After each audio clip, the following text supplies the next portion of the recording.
Bienvenue à vous si vous nous rejoignez pour la deuxième partie de Déclic. C'est l'heure du quart d'heure européen. Le monde agricole, vous l'avez entendu dans nos différents journaux, est en ébullition. Barrage sur les routes en France, manifestations en Allemagne ou encore en Roumanie. Des actions sont aussi attendues chez nous la semaine prochaine en Wallonie.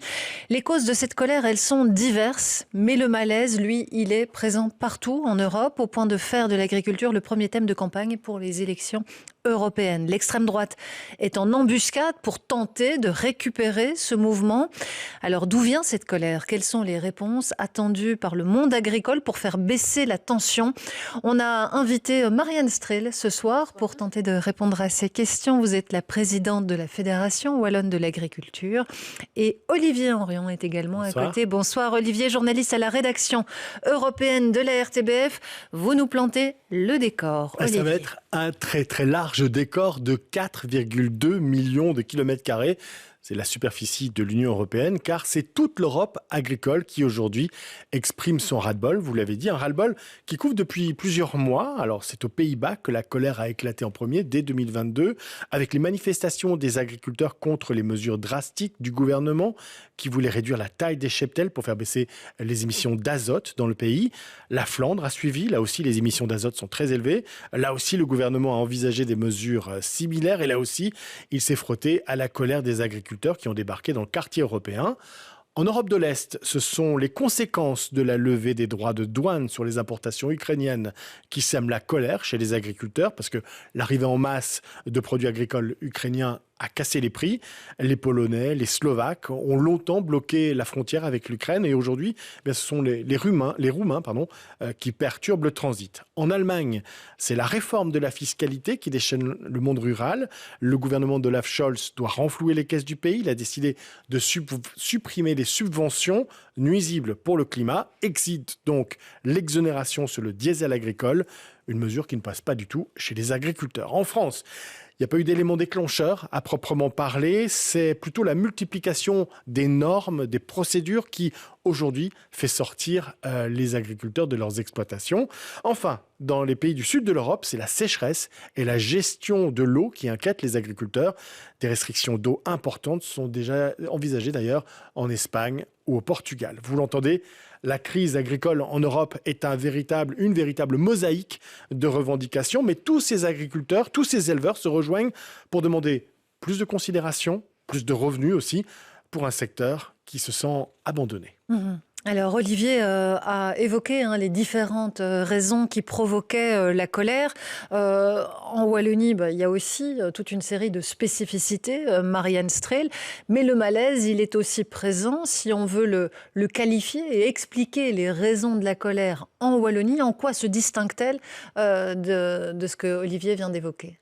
Je pense qu'elle ne se distingue en tout cas pas dans sa globalité des autres agriculteurs européens. C'est-à-dire que c'est la pression depuis des années des législations nombreuses, de plus en plus nombreuses, qui malheureusement doivent répondre à des défis auxquels nous, les agriculteurs, nous sommes bien conscients que nous devons participer, mais nous considérons que la façon dont les solutions sont apportées ou exigées aux agriculteurs avec une masse de contraintes ne sont absolument ni réalistes, ni réalisables, ni réellement durables.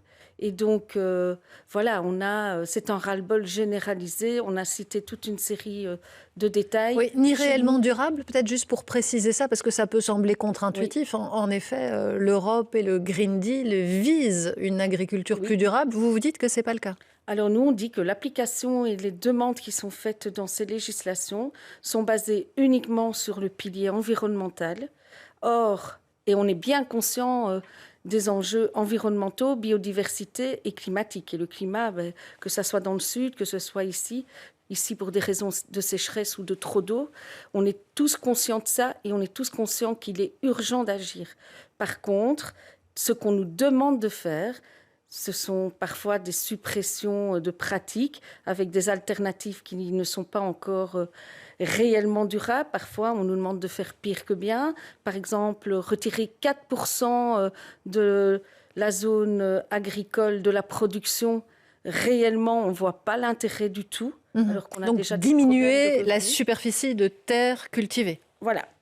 Ça, Toute l'Europe doit c'est tirer dans- 4%. C'est dans la politique agricole commune, Oui. c'est bien ça. La Et donc, nouvelle politique dans la agricole nouvelle, commune qui se veut plus voilà. verte. Alors qu'on a déjà des problèmes de revenus parce que tout est lié. Et le revenu, ça fait des années et des années qu'on en parle. Ici, ça ne s'améliore pas. Tout ce qu'on achète pour pouvoir produire, comme le reste, et pour tout autre acteur de l'économie et même nos citoyens, subit l'inflation. Or, on ne peut toujours pas répercuter nos coûts qui augmentent sur nos coûts de vente, puisque de nos produits quand ils sortent de la ferme.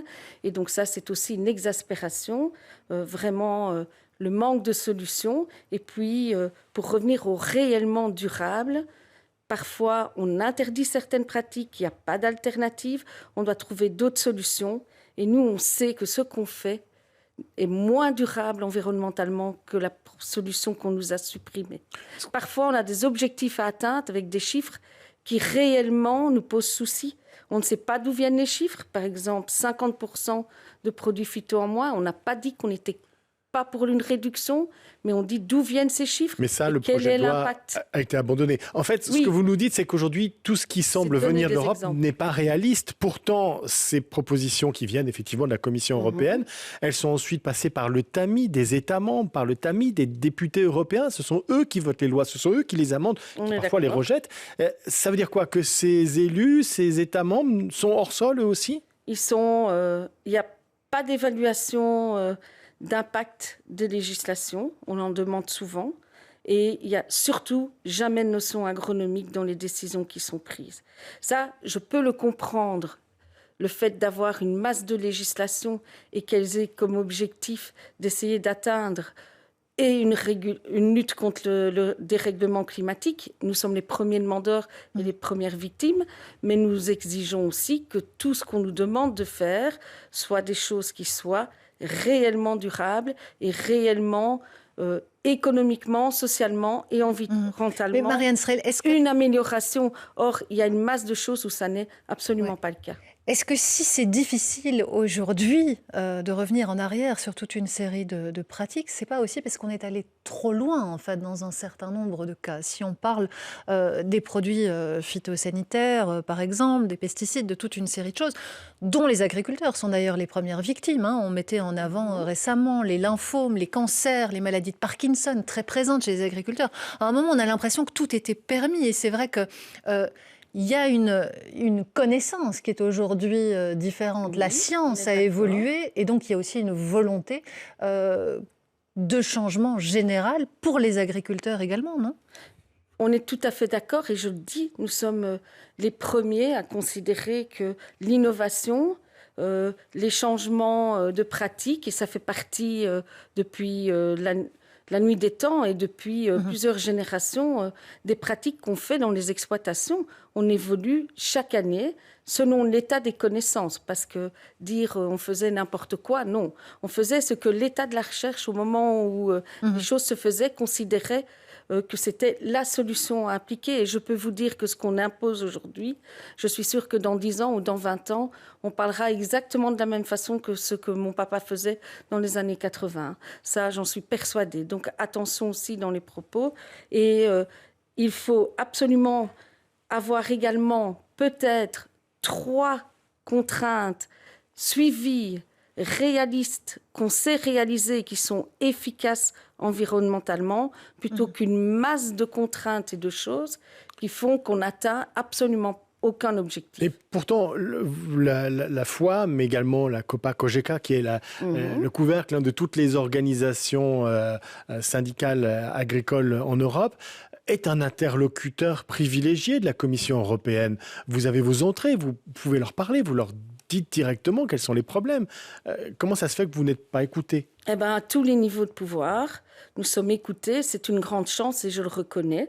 Donc, nous avons On parle souvent encore, du lobby, d'ailleurs, agricole. Oui, mais voilà, on ne va pas rentrer dans les définitions de lobby, mais tout est lobby. Et donc, il est évident que nous avons nos entrées et qu'on a beaucoup de réunions et qu'on discute.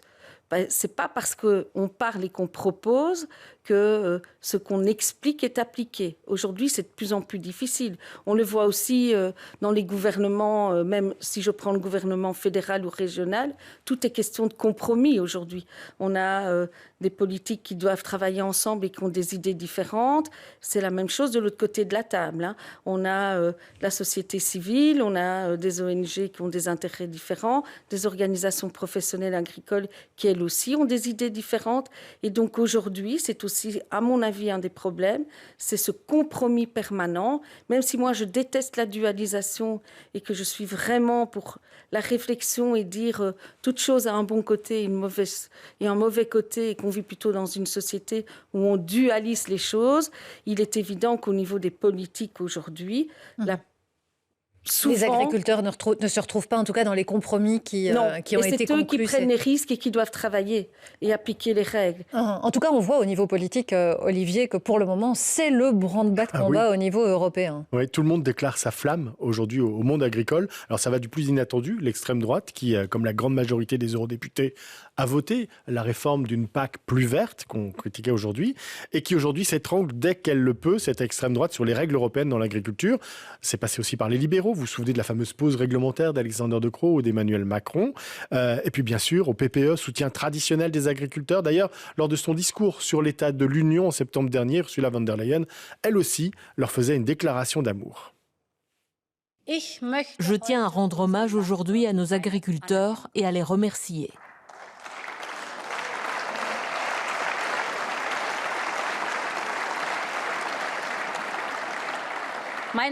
Les remercier d'assurer jour après jour notre approvisionnement alimentaire.